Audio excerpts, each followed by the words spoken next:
Hey guys, Dr. Bill here at Thompson Healthcare and Sports Medicine at our Lacey office in our physical therapy department. Over the next 4 weeks, we're going to be doing an abdominal strength challenge where we're going to be giving you progressively harder exercises over the next 4 weeks to get those abdominals stronger. First thing I want to talk about is just a little bit of the anatomy of the abdominals as well as their function. So the abdominals, their starting point is right here at the bottom of the ribs, and then their finishing point is actually right at the top of the pelvis. And there's multiple layers of them that actually do different things. But one of the big things they do when they all work together is they'll actually shorten this space from the ribs to the pelvis like this, okay? Other things that they can do in tandem or by themselves is they can cause rotation, they can cause you to flex sideways, okay? And they can also cause a combination of rotation and flexion. One of the big things that they actually do is they stabilize your lower back. So a lot of people with lower back pain, one of the things that we're really working on is abdominal strength. Once we take care of pain, abdominal strength is really one of those key mechanisms to make sure that this pain doesn't come back. Everybody knows the six-pack, right? So, but that rectus abdominis, which makes up the six-pack muscle, actually really doesn't do a ton because its attachment points are actually pretty minimal, just here, and really all it does is flex. So you have some bigger muscles like your obliques, which actually have internal and external obliques that do a lot of the heavy lifting with stabilizing, as well as the transverse abdominis, which does a lot of work as well. So today, we're only going to be showing you one exercise. The reason we're going to show you this one exercise is because it's going to be a really important foundation that we're building in the next videos coming up. So that exercise is the dead bug. So a lot of people, when they do abdominal work, one of the things that they do is they actually have a lot of top-down flexion. What the dead bug is going to do, and what we're going to work on today, is we're actually going to work on it from the bottom up is what it's going to do. So we're going to get into that. We're going to talk about some regressions if the initial dead bug is too difficult, some progressions if it's too easy. But the reason why this one's important, and I don't want you to skip this step, is that when we do future things, when we start going over planks, I'm going to use things like a dead bug back, and it's going to be very important that you've done this first step so that you can do those next steps. All right? Here we go. So the first thing we're going to do is going to be the basic dead bug. All right, so we want you to bring your knees up so your hips are to 90 degrees, and we want your knees also at 90 degrees. Another one that I always nitpick on is try to bring the toes towards your nose as well. Next up, what we're looking for is hands straight up towards the ceiling. So this is our start position.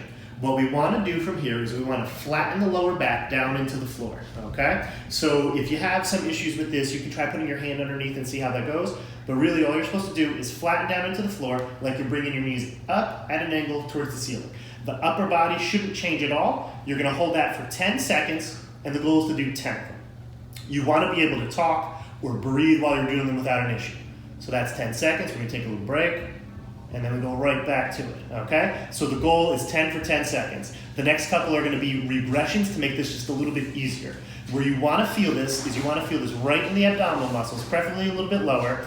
What you don't want to feel is you don't want to feel it in your lower back, and you don't want to feel it in your hips. So if you feel it at the top of your thighs, we're going to go over that first regression for this, all right? And that's coming right now. Okay, so the first regression is to put your feet on the ball. If you don't have a ball at home, you can put them up on your couch, coffee table, anything like that. When you're doing it with the ball, what you're going to do is get that same position. So hips to 90 degrees, knees to 90 degrees, toes towards your nose. The ball should not be touching the back of your thighs.